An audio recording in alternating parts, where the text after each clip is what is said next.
we are live.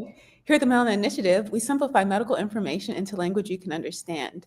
We create a safe space for you to ask your questions and share a nursing perspective. Welcome to a very special, our first ever live edition of the podcast. I'm Dr. Kimberly Madison, one of your co-hosts here at the Melanin Initiative Podcast, along with Alicia and Geraldine. Can you believe it's been 2 years since we launched this beautiful journey? Wow. Well, if you're new here, welcome to the Melanin Initiative. I'm Alicia, and I co-host the Melanin Initiative alongside Kimberly and Geraldine. We're a health literacy podcast. When we say health literacy, we're talking about your ability to obtain information, to understand that information, and to use that information to manage your health and advocate for others. Our mission is twofold: to simplify complex health information for the public and to elevate the expertise of nurses, spotlight the many career opportunities within the healthcare industry, and inform our peers how we can leverage our expertise as clinicians and entrepreneurs. If you haven't already, subscribe so you can be notified when we release a new episode. Thumbs up the video, leave a comment, or share with your friend. This shows the algorithm that this show is important. So when people like you look for information like this, we'll show up higher in the search results. As a reminder, this show is for educational purposes only. The opinions expressed are our opinions alone. They are not a representation of any of our affiliations. If you are experiencing a medical emergency, you should seek medical attention and medical guidance from your healthcare provider. If you're having a physical emergency, you can call 911. And if you're having a mental health emergency, you can call 988 or text 741-741. Wow, 2 years. That's wild.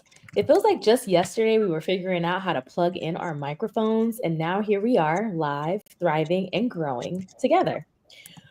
We're so grateful for every listener, every download, every review, and every guest that has poured into this community. And today we're celebrating in a big way.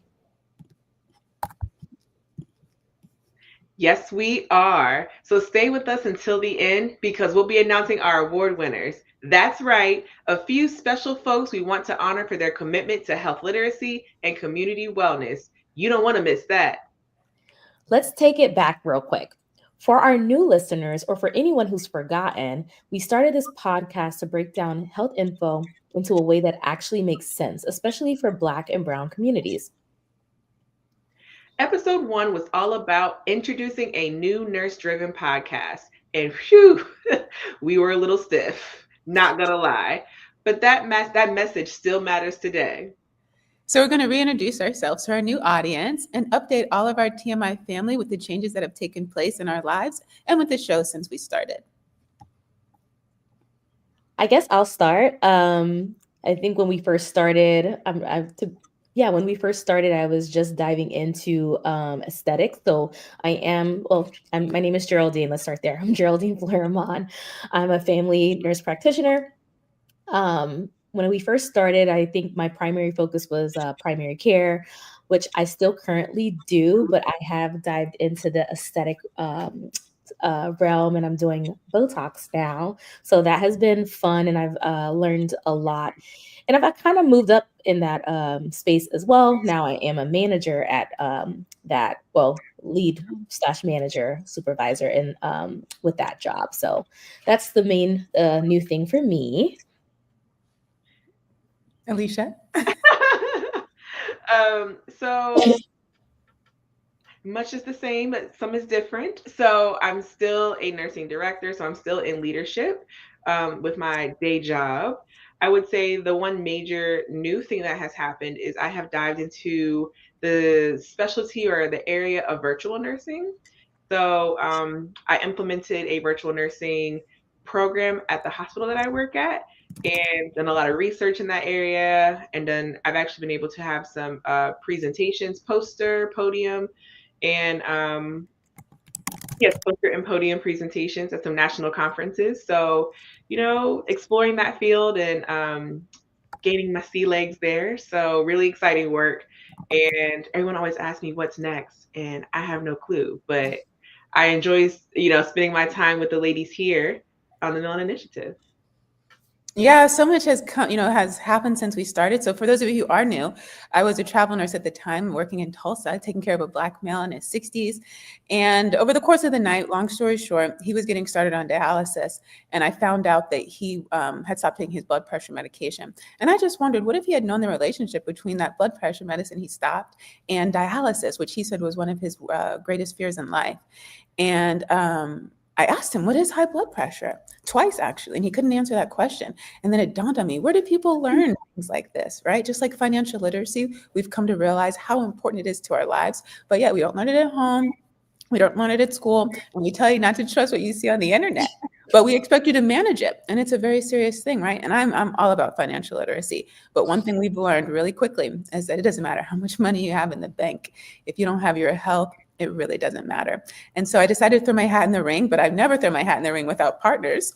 And so I hit up everyone I know, and these two ladies decided to give it a go, even though they weren't really into, I wasn't really into social media at the time, but so much has changed since then. And our team has expanded. We want to shout out Angie before we forget. We couldn't have had any of this growth without her and all of our special guests. We hit the 100th episode not too long ago with our episode with NECA, who dropped out of med school to go to nursing. So we invite you to check out that episode.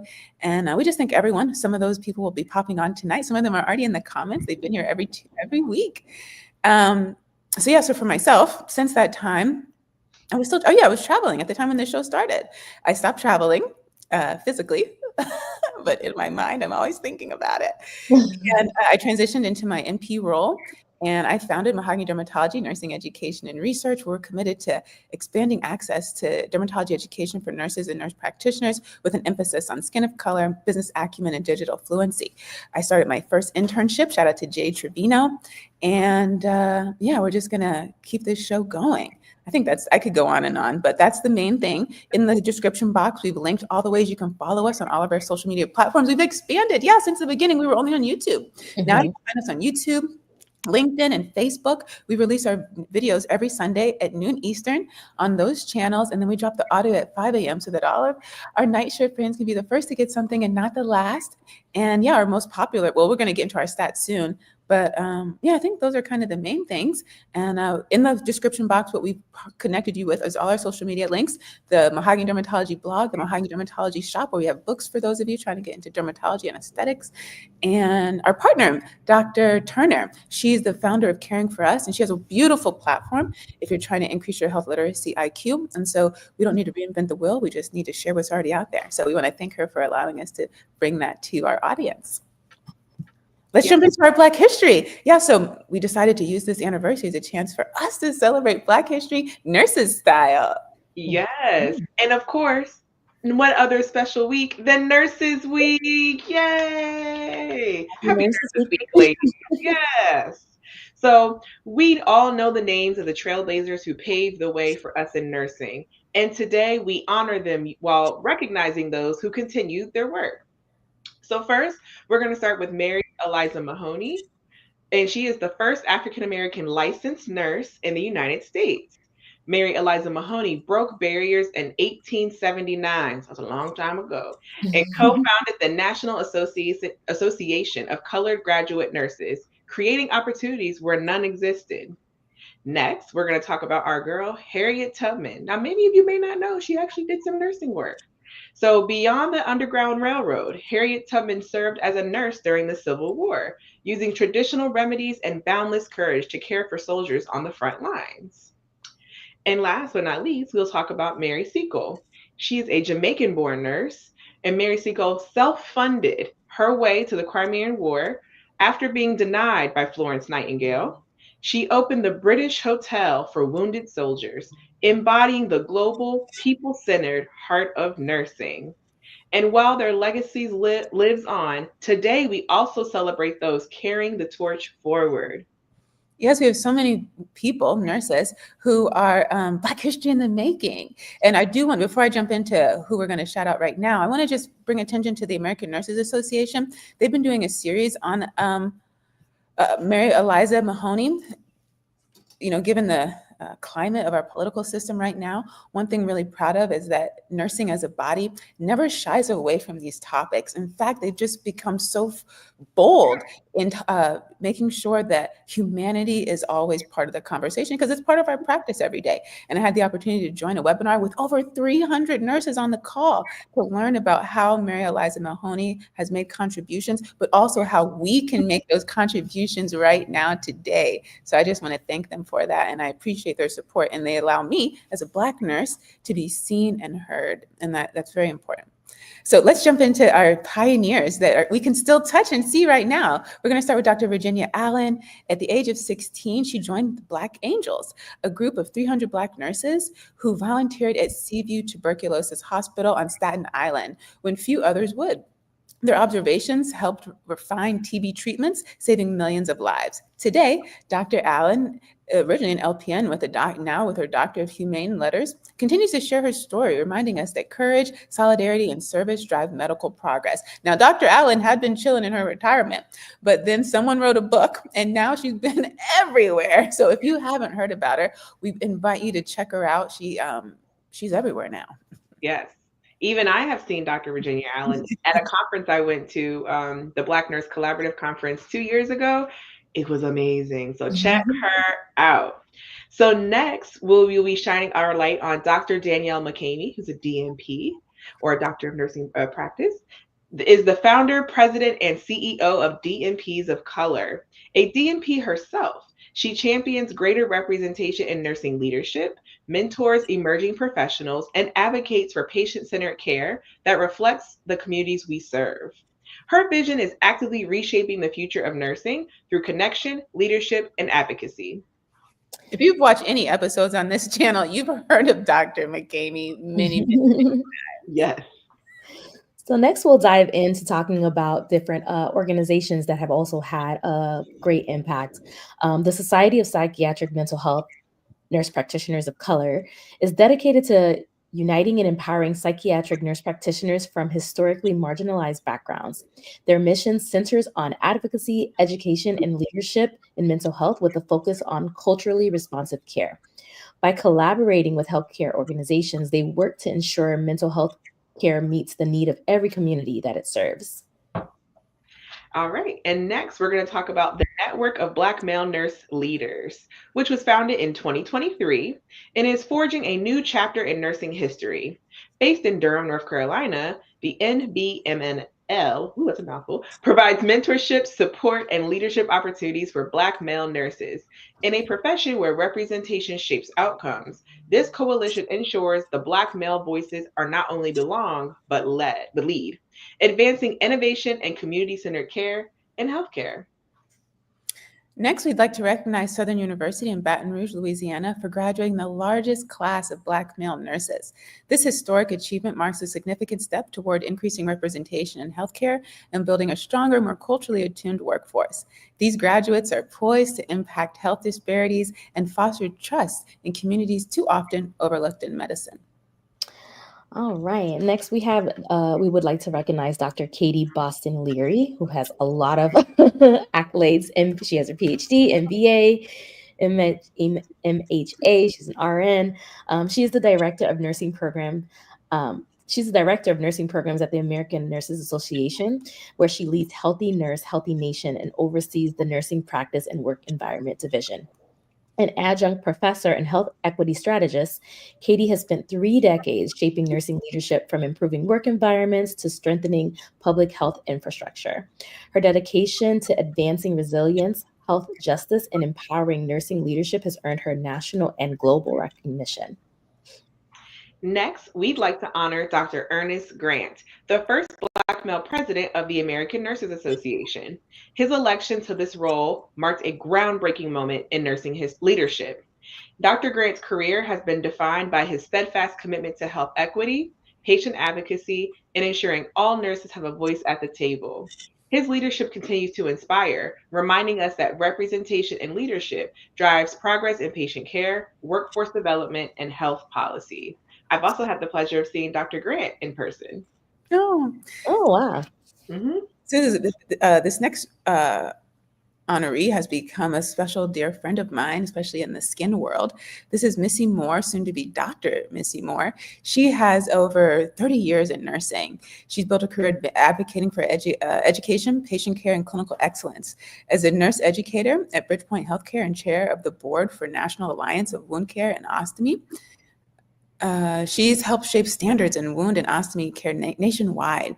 Through her company, Nursing QI, she empowers nurses with continuing education and mentorship. Her work reminds us that advancing health outcomes begins with knowledge, advocacy, and a commitment to those we serve. At the time that we're talking to you, she's in the process of planning their first inaugural conference at Caesar's Palace this August for the HEAL conference. Shout out to Missy. Yeah, shout out to her. Also, a member of DMPs of Color, by the way. And then we'd like to also shout out the National Black Nurses Association.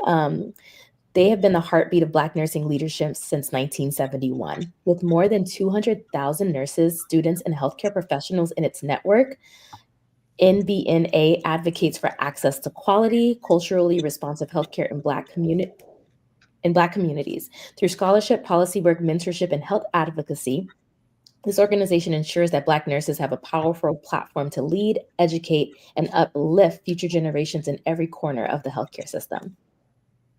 All righty. And lastly, but certainly not least, the Black Nurse Practitioner Association is creating vital spaces where Black nurse practitioners can connect, lead, and thrive.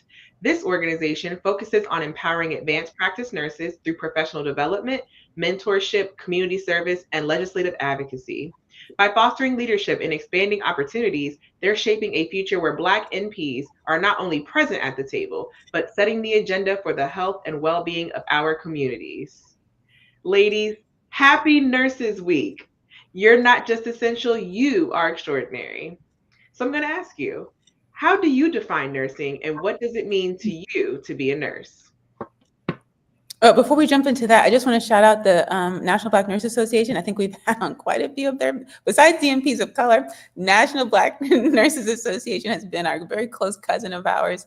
And then now I'm here. So, yeah, that's the other big thing. I'm in Houston now. So, the show, the home base for the show is the DMV. All of us reside there. But I've moved to Houston in October, and one of the first events I attended was the National Black Nurse Practitioner Association. So I just want to shout out them, and especially Dr. Crystal Thibodeau, who gave me a warm welcome. I appreciate that. So yeah, let's talk about our definition. Actually, I just did this on a podcast recently. We're going to talk about our personal definition for nursing. Yeah, waiting on you.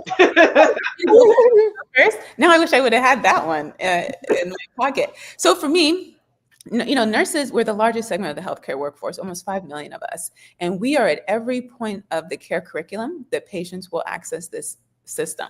From the point of entry to the time of death, there is a nurse there at every step of the way. And I think it was when I was talking to NECA, because she had said that dreaded line, I'm just a nurse, right? That was quite triggering. If you haven't had a chance to see me stop the interview, to tell her how I never want to hear her say that again. I invite you to do that. You're not just a nurse. You are a trusted advocate. You are the person. Some people have never been alone. They went from home and they had a family. The first time they're ever alone, they might be 80 years old in a cold, dark hospital room by themselves. You're the only one there. You're there when they're born. We're there when they die. You're the first person that a family member feels trusted to finally go home and take a shower and eat a dinner. You are faculty answering emails and calls every single day of the year. Even if the university puts certain requirements on the student, like to get their own preceptor, but the student can't find a preceptor, guess who they're calling?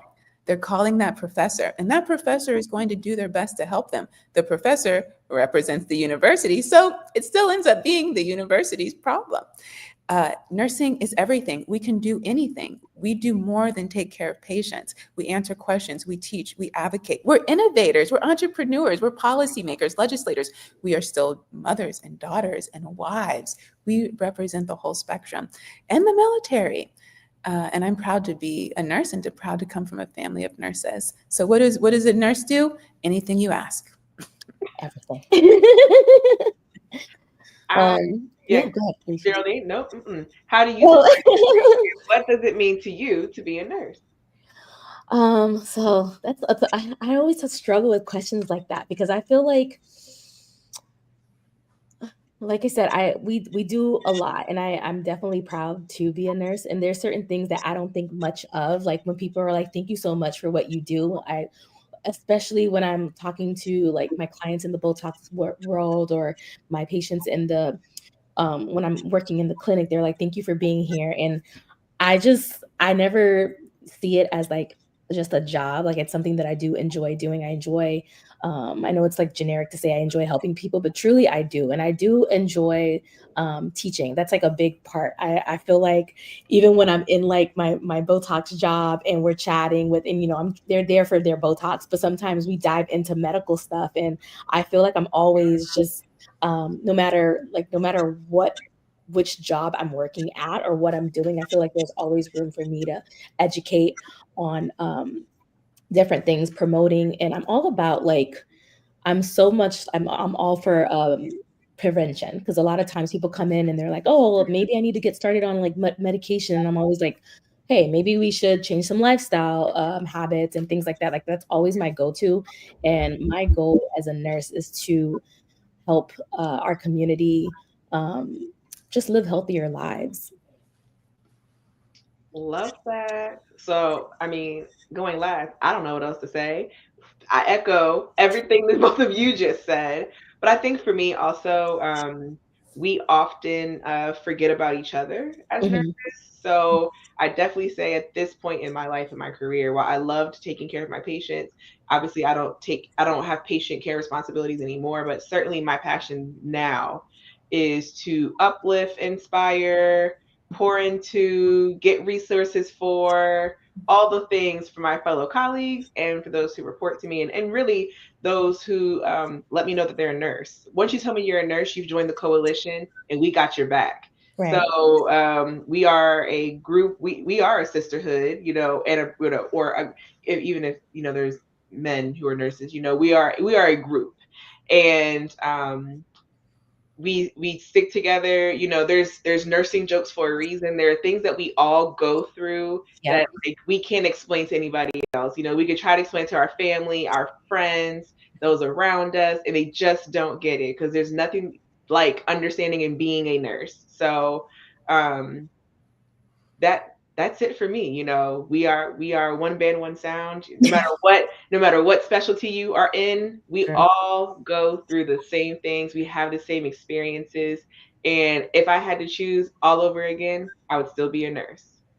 Oh, that's so sweet. And yeah, I think I'm just like Alicia, right?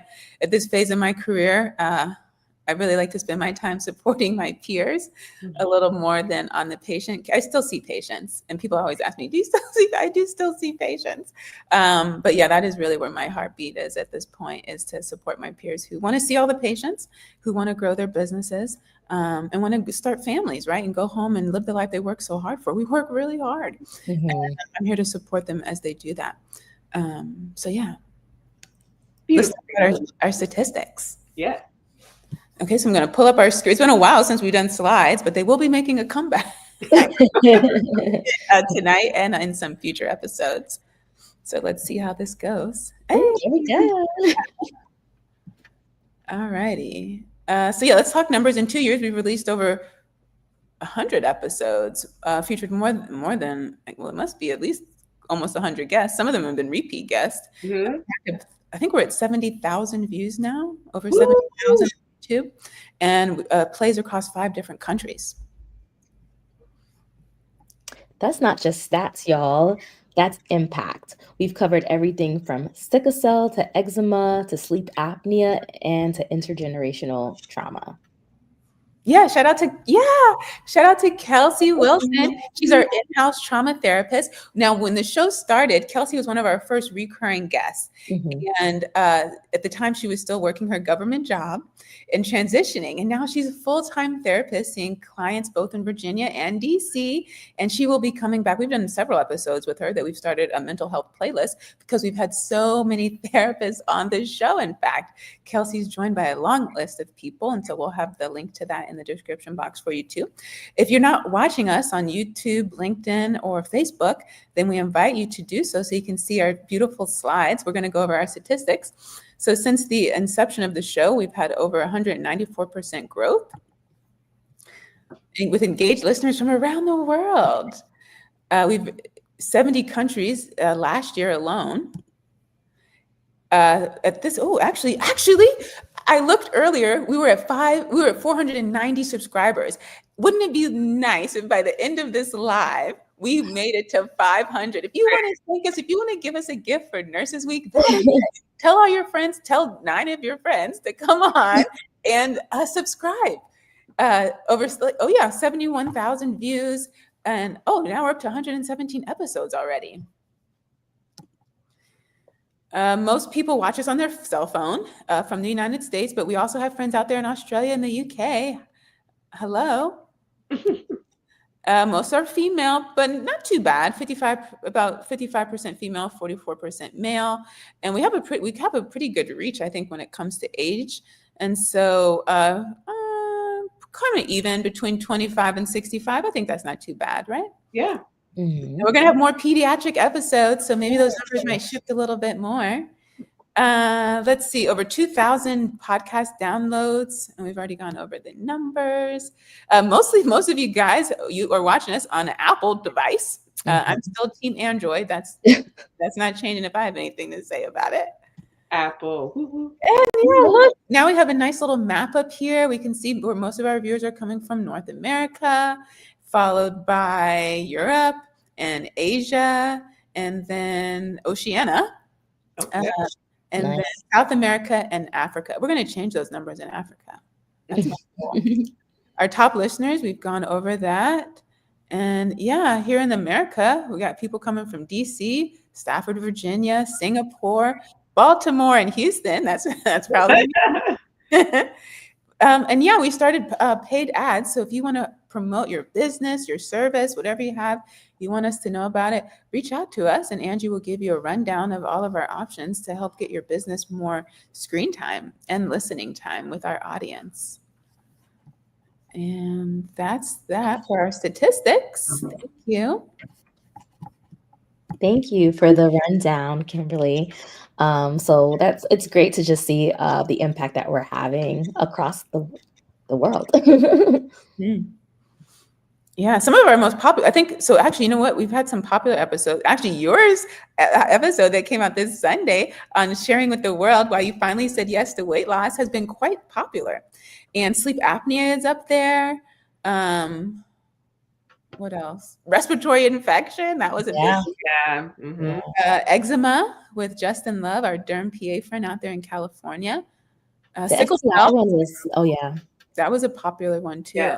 Mm-hmm. Yeah, so you all are really interested in learning about how your body works. And also one of our award winners, obviously, he had the most popular episode. That's why he won the award that we'll be getting into shortly. Absolutely. All right, Kimberly, well, you mentioned it, so let's talk about it a little bit. So y'all know I've been on a weight loss journey, and it's been more than just pounds. Same here. It's been about boundaries, joy, and healing. And we've tried things, some worked and some didn't, but we're still showing up for ourselves. And we appreciate your vulnerability and your transparency. And we're super excited to hear about how you're doing. If you don't know what we're talking about, on Sunday's episode, we released a video that we filmed back in October. And now the girls are going to give us updates. And so, Alicia, you want to share? Sure. We're not going to tell them the beginning. You have to go back and watch the other episode.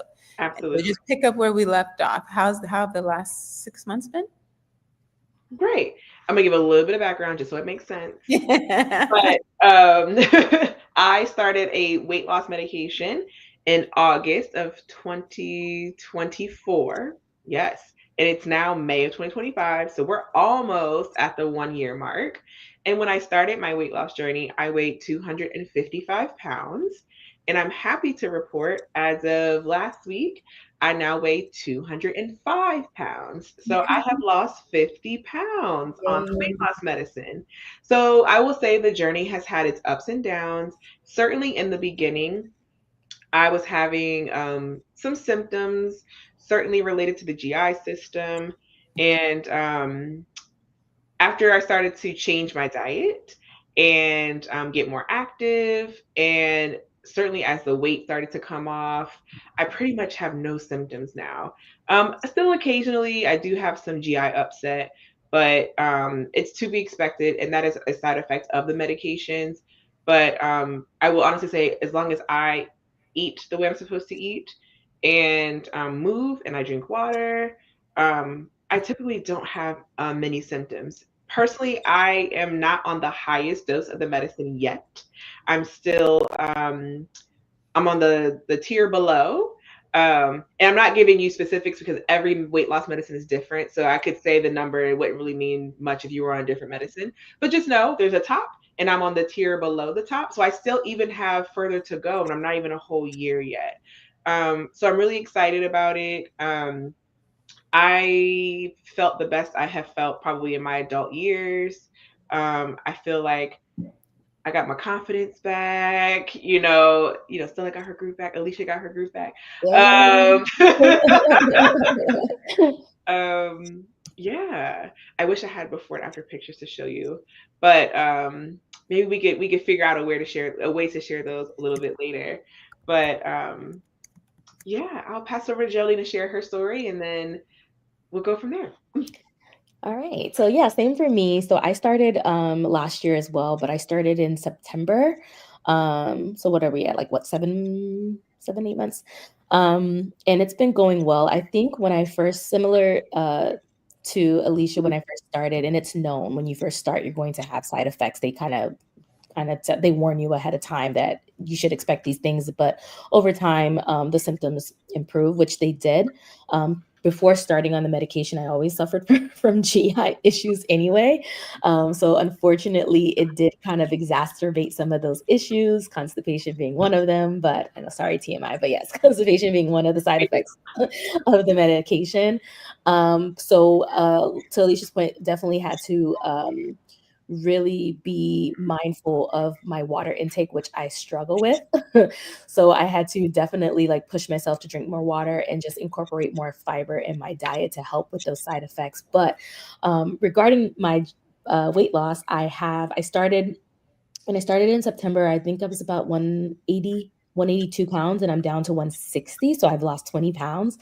And initially, when I first started, I don't know why, I wanted to lose weight a lot quicker. And when I wasn't losing as much weight as I would have liked in that first month or two, I was kind of sad about it. I'm like, oh, I guess this is not really working for me. And then as my dose increased and as I kind of changed my eating habits, incorporating more exercise in my weekly routine, then I started to see the weight loss. And initially, I thought I wanted to lose like more pounds than 20 pounds, but I actually love the way I look and I love the way that I feel with the 20-pound weight loss.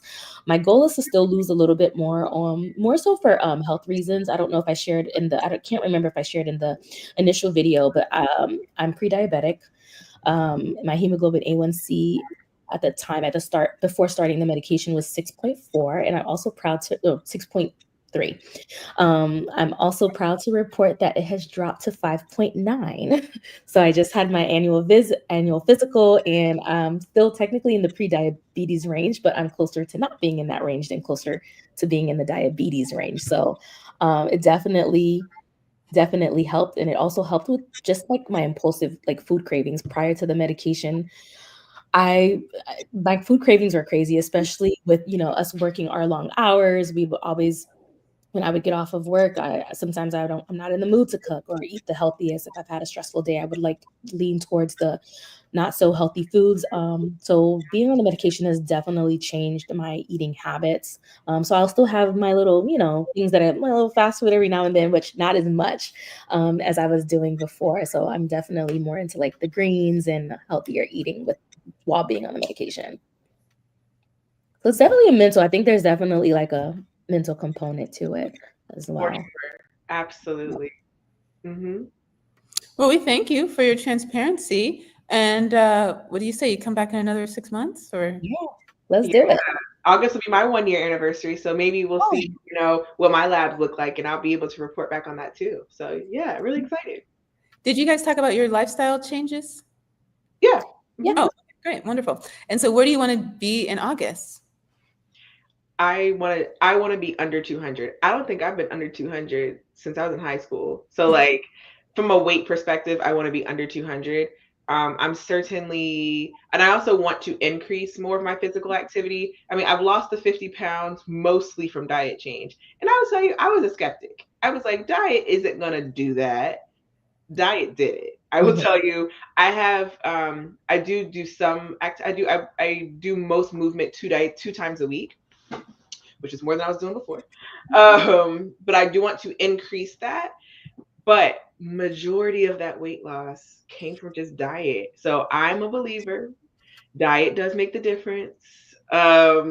So tell all your friends. I know I'm a nurse. You're like, you should know that. But it's Mhm. different when you live it yourself. So, and Yeah. all our nurses know that. You know, when you're living something, you tell. I know the right thing to tell people, but it's totally different when you have to walk that journey yourself. So, Yeah, to piggyback off of that diet, definitely, because prior to the medication, physical activity wasn't a thing, like a issue for me, because I would work out. Like I would work out 3 times a week. I was doing Orange Theory, which is like HIIT training. So it's not like I was sedentary. I definitely worked out, but I struggled despite working out. I still struggled to lose the weight.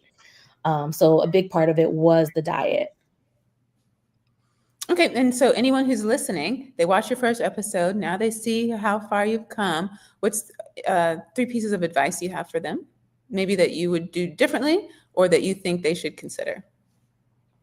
um, I think one, always consult with your primary care provider. You know, that's what we love to say here in the Melanin Initiative. But truly, because you just want to make sure that the medications don't interact with any of the other Yeah. medications that you could be taking. I've had this conversation with family members and some close friends, and they're like, oh, I'll just go on this website and get this dose of medicine and I'll just do it myself. And I strongly discourage that just because part of my journey, you know, I've definitely had several check-ins with my provider. And the reason we stayed on the dose I'm at now is because I was having those GI effects. And we were nervous that if I moved up to the next tier, that I would be uncomfortable. So it's definitely always about, you know, collaboration and knowing what's best for your body. Definitely healthy and don't be afraid. Just I know there's a lot of the internet can be scary. Mhm. So I say it's very important to do your research, but also talk to trusted people either in your life that are actually healthcare providers or your primary care provider because the internet can be scary. And if you go on to Reddit and all those other things, you'll never do it. But it could change your life. So just consider it. Yeah, to piggyback off of what Alicia said, I definitely would say talk to your I actually went the different route. I actually went on through one of the sites, but prior to doing that, and in my defense, I feel like as an NP, I feel like I went and educated myself. So I was actually skeptical about these weight loss medications prior to being on it. I was like, I would never do this.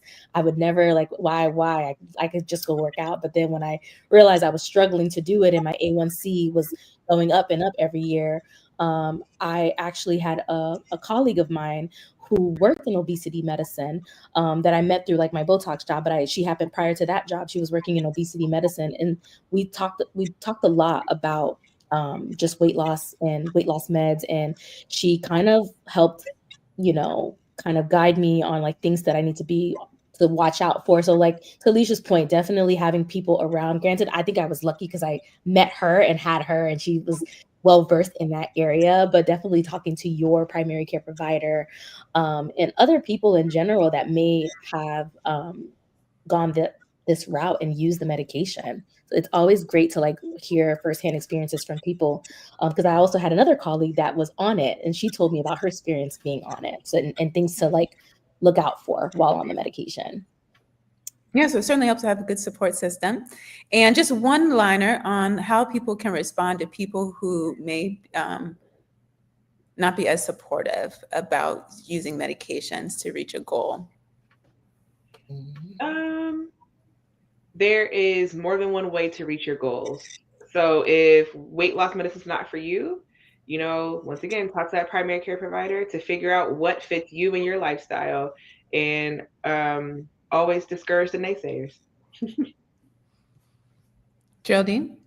Um, One-liner. I would say do what works for you. Everyone's journey is not the same. So do what's best for you. Not obviously take listen to the people that are in your life, in your support system, but at the end of the day, do what you feel like it's best for you and what's healthy for you. Wonderful. So yeah, now we're going to jump into our student segment. So since this show has started, we've started a few different series. One is our students. And so first up, we have Charity Bean, and she is our guest star of Becoming a Midwife. And she's also the founder of the Doula Lab, which that episode will actually be premiering later this month.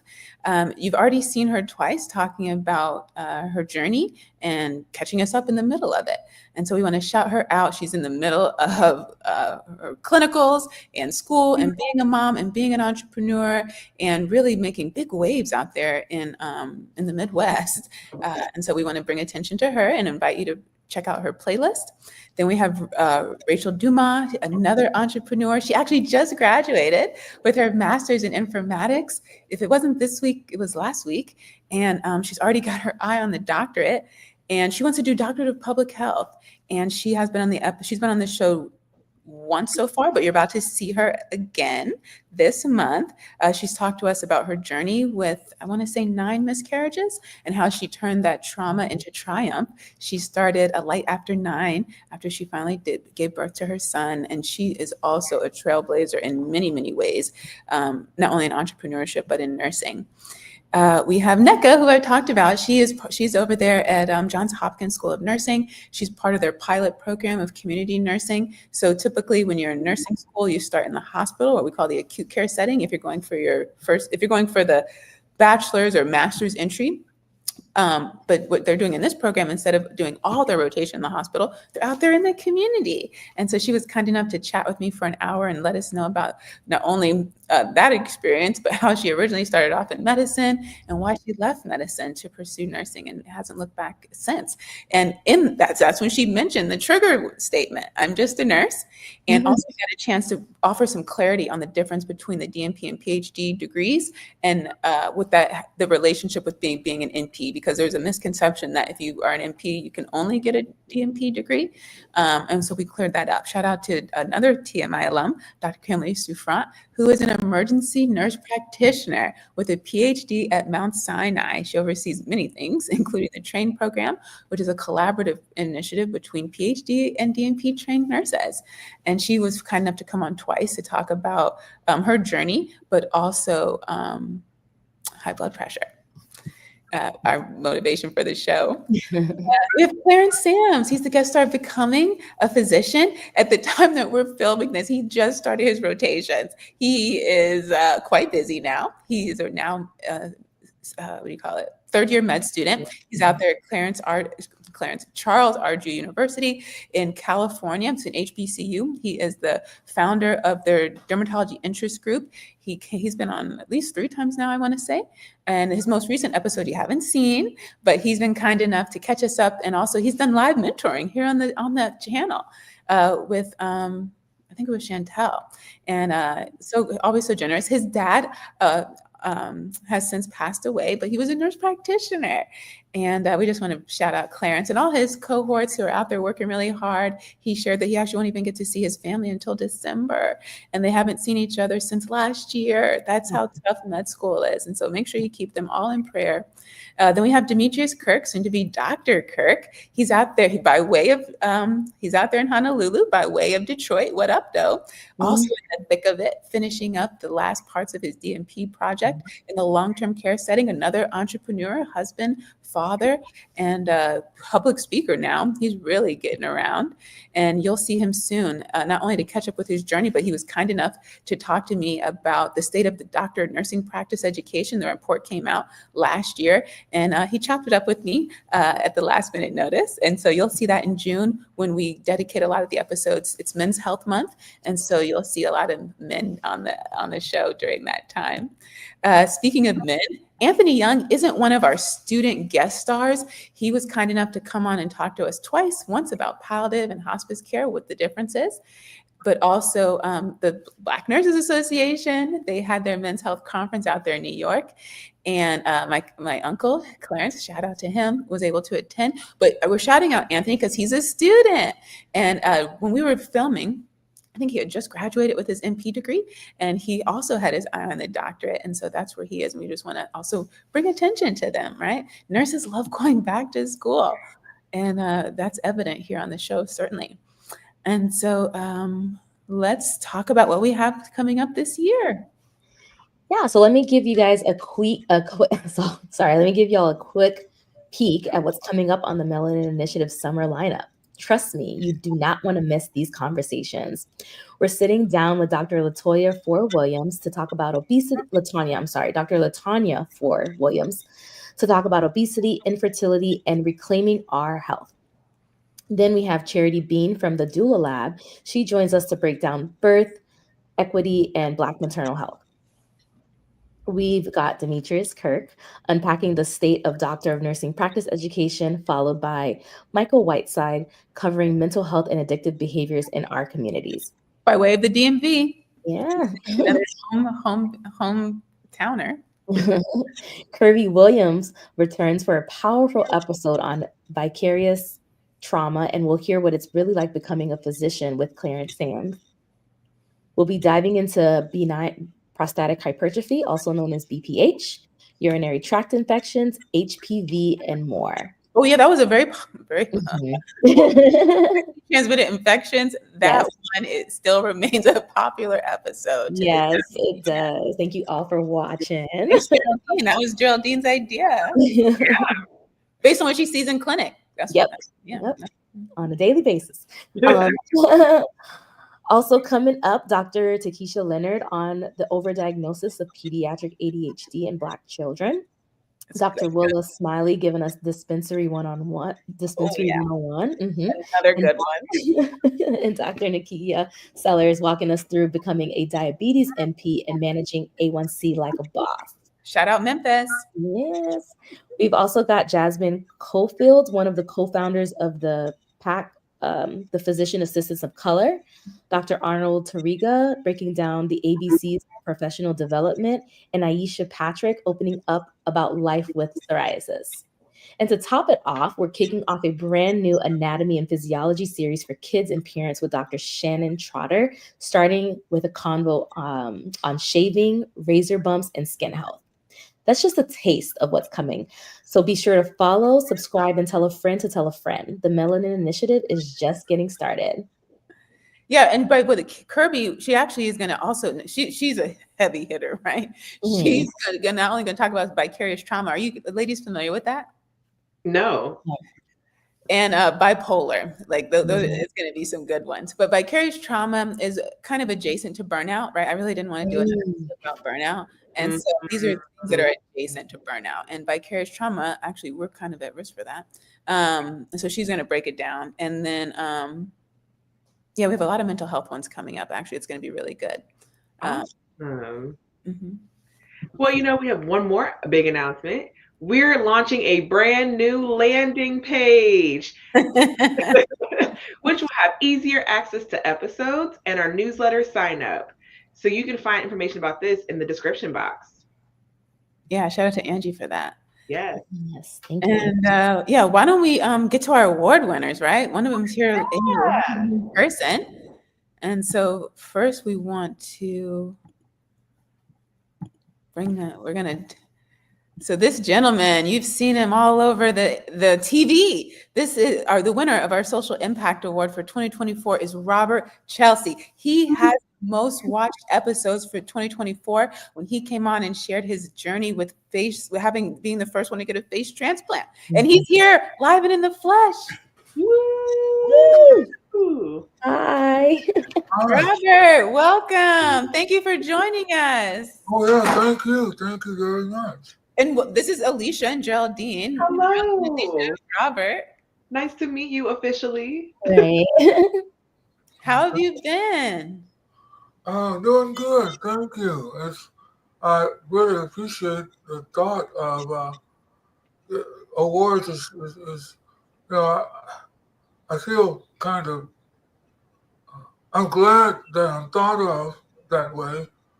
Uh, Unfortunately, when Daniel was thrown in the lion's den, he had no control of getting thrown in, nor did he have any control of coming out. So who do you honor?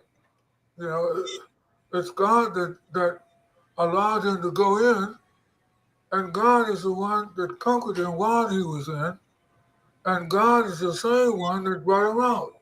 So now they give him an award. So I feel like maybe we could just give God more expression of appreciation that would uplift and satisfy all of us.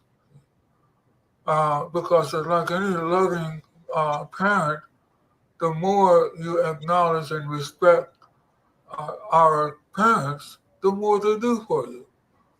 So if anything, I don't want to just keep passing the glory to God, but I'd rather let Him have His glory.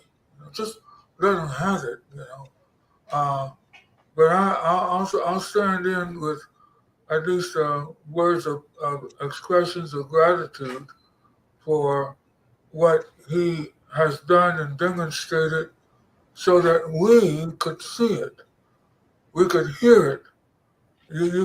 I'm a living testament, if you will, for what He, our Heavenly Father, can and will do for every single one of you. So I am very glad to be here. We're glad you're here. And you know what? It just goes to show that how much of an impact that you actually had on the community, how much they were touched by your testimony. And so we're honoring that, the fact that you are not shy about sharing your experience, and that you continue to go out and speak and inspire and spread the good news and let people know about how God shows up in our lives every single day. And that's what the numbers are showing, that your story is resonating with people. Well, that's good. Yeah. That's real good. Yeah. God is good, right? All the time. We can have revival here right now. We can have revival here right now. Yeah. I don't know if it's appropriate to ask you now how your father's doing, but part of the reason for us having an interview, you had mentioned his experience, and I was wondering how he's doing. Yeah, you're so sweet. He's doing well. He was here earlier at the top of the show. I don't know if he's still here, but yes, he's doing well. And yeah, thank you for that. Yeah, he's doing good. No implications. Yeah. Mm-hmm. Yeah. Well, we thank you for popping in. Would you like to leave some words of encouragement with the audience before we move on to our next award winner? Oh, well, I don't know. I hope they don't turn the channel off, because what I was thinking is, as much as you ladies really, you covered so much, and you interacted with so many individuals that are major contributors to our health, our welfare, our morality, uh, and the inspiration that you give the patients is just incredible. I know personally, because of the variety of nurses that I've had to interact with. But I would like to suggest it's no reflection on any one person, but it is a reflection on humanity. And that is that with all that we do, I'm not saying keep God in it. I'm saying drop what you got so that you can actually get more. Because oftentimes we add a little bit more of God to what we are already doing, usually not we're doing much at all in terms of godliness. So if you can accomplish all that you and your colleagues and all the individuals that you mentioned, what they're doing and so on, what if they were godly women and men? I mean, really godly. can you imagine how many other patients could be blessed? I don't need to go to church.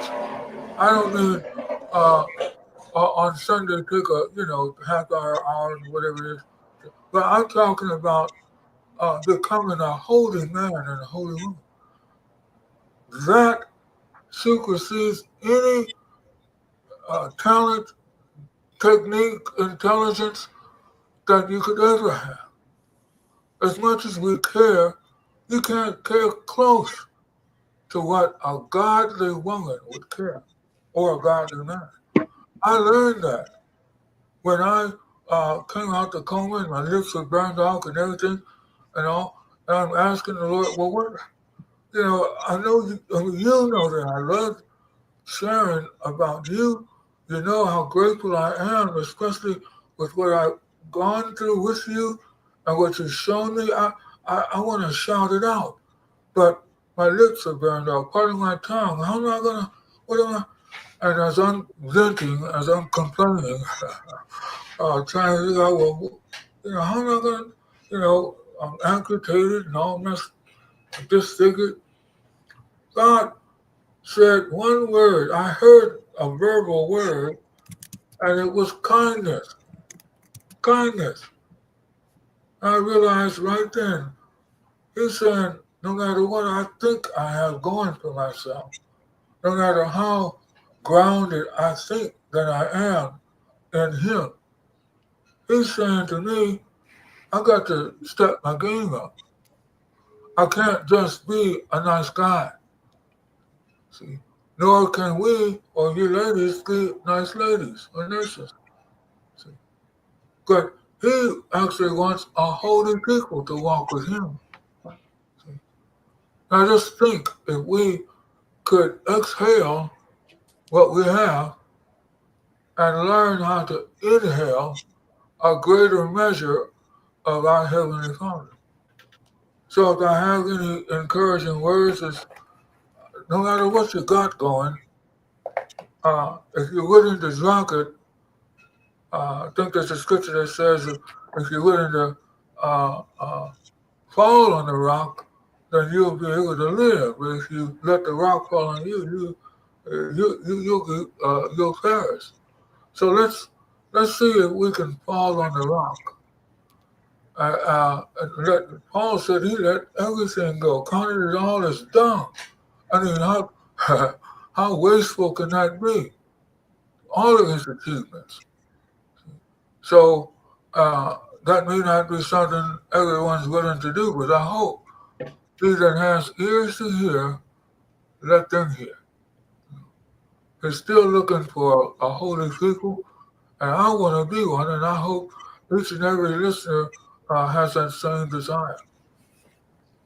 Thank you, Robert. We appreciate so much your support of us, of your commitment to God and the word and to the word and preaching the gospel, spreading the good news, and for taking out some of your time today. You know, you had a busy schedule. You're a busy man, and yet you still found time to spend some of this time with us. We really appreciate it, and we encourage everyone to go and watch your episode if they haven't already, and to share it with a friend and another friend, so we can continue to share your testimony and let other people know how good God can be if they just believe and trust Him, put Him first.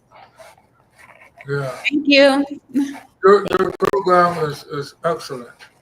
Thank you, Robert. We appreciate you. Thank you so much. God bless you. Thank you very much. Bye. They're leaving you messages in the comments too, by the way, Robert. Oh, well, should I answer them now? I don't know where I don't see. They're mostly on YouTube. They're thanking you. So they're saying, Robert, congratulations. Thank you for your personal story. Truly, you're a living testimony. Thank you for showing the world of what a miracle looks like. Oh, I see. Okay. Yeah, thank you. And please thank them. Thank you. Have a good night, Robert. Bye. Bye. And then our Emerging Leader Award goes to, we've actually talked about him already tonight. Clarence Sims. Yay! Our doctor in the making. And like I said earlier, he's quite busy finally getting a taste of that real hospital life. And so keep him in prayer, him and his dog, and his whole cohort. Right, it's a big transition with where they're at right now in the phase of their education, and there's no there's no looking back at this point. So we thank him. We thank you all for voting. That he was actually a vote. So everyone who was a nominee was asked to get their supporters to help vote, and he was able to squeeze that in just his rigorous coursework. And so we want to thank him. And yeah. All right. Congratulations to all the honorees. You're helping us reimagine community care. Yeah, and actually, we don't even have any more time for questions. I was wondering that. I know we're at the 1 hour mark. So I just want to say thank you for walking with us for 2 amazing years. As you know, we drop new videos Sundays at noon Eastern Standard Time on YouTube, LinkedIn, and Facebook, and audio at 5 a.m. on your favorite podcast apps. Of course, I have to thank her again and again and again. Angie, we couldn't do this without you. Amazing. Thank you so much, Angie. Yes, and we have to thank Demetrius for making that connection. If you haven't already, you can still subscribe, leave a comment or two, give us 5 stars on Apple and Spotify. And before midnight, we would love to get to 500 subscribers. Please take the time to share it. If at least 10 of you share it with at least one person, at least some of those people will join us by midnight, and we will greatly appreciate it, especially on this special Nurses Week. Before we sign off, I just want to thank Alicia and Geraldine for their commitment to the podcast and to our continued friendship. All of us are quite busy, and yet they still find time to share their story, bring their ideas, and to continue to see this wherever we're going. Alicia told you when to tune in with us. Remember, you can continue to email your questions and show ideas at tmi.melanin@gmail.com. We thank you all for watching, and we'll see you next time. Thank you. Oh, wait, my mom's saying something. I thought I was going to see you. You brought some balloons? Oh, do you want to pop in?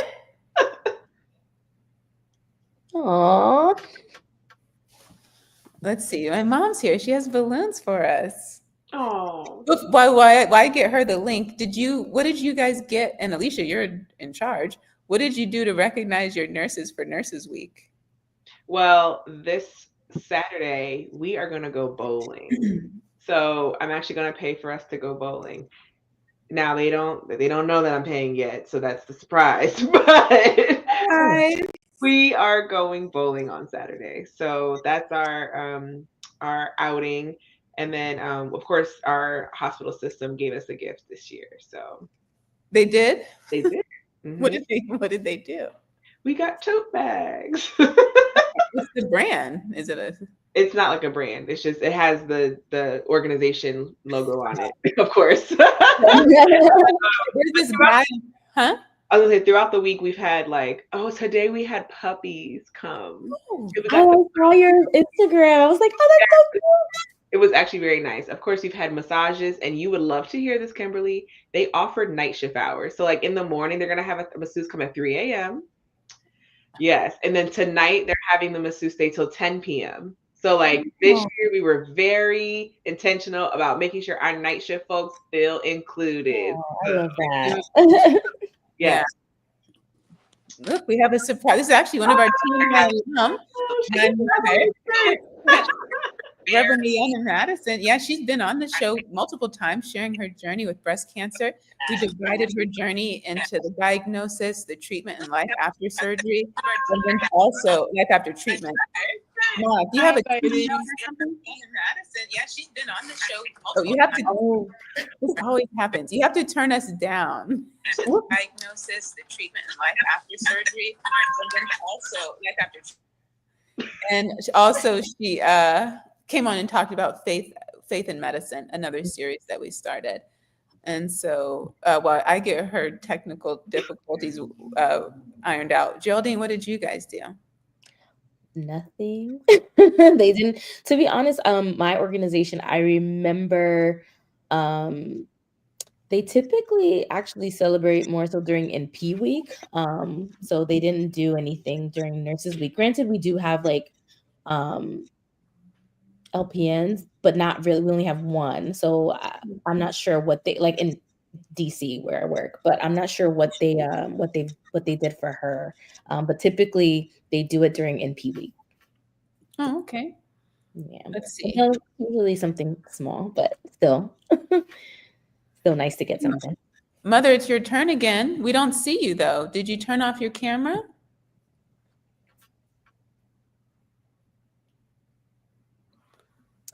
I think she muted herself too. Yeah. Yeah, it looks like you're muted and your camera's off. And I've tried to unmute her a few times here. Oh boy.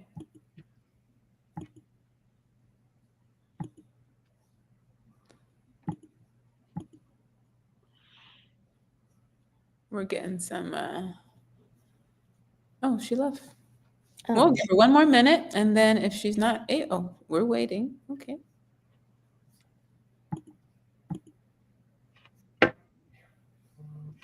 But speaking of night shift, one of my nurses told me that in the past, they used to come in early, like at 4 a.m, and cook breakfast for the night shift. I just thought that was really special. They would bring in a griddle and they would make them breakfast. Oh, wow. We've also had a bunch of like change of shift events. So like yesterday we had a breakfast burrito bar. So nice. Those who were coming into work and those who were leaving work could pick up a breakfast burrito. And then we've had like different coffee stations between the 6:30 to 8:30 time frame. So another trigger. Not everybody drinks coffee, but I love it. I don't drink coffee, but someone enjoyed it. Okay, she's back. Let's see if we got it this time. Coffee. Oh. Ma, yes, but you have to turn off anything in the background. Oh, so I have to turn off the phone. I have the phone and the iPad on. Well, I don't hear it anymore. I think she's good now. Good. Yeah. Hi. Hi again. I went out in the storm and brought you all these balloons. Oh, thank you. Thank you. Congratulations. I'm so proud of y'all. Thank you. She has her shirt on. She has her shirt. See, I saw it. Oh, thank you so much. You're welcome. I'm so proud of y'all. Keep up the good work. You're helping the community. You're helping our community.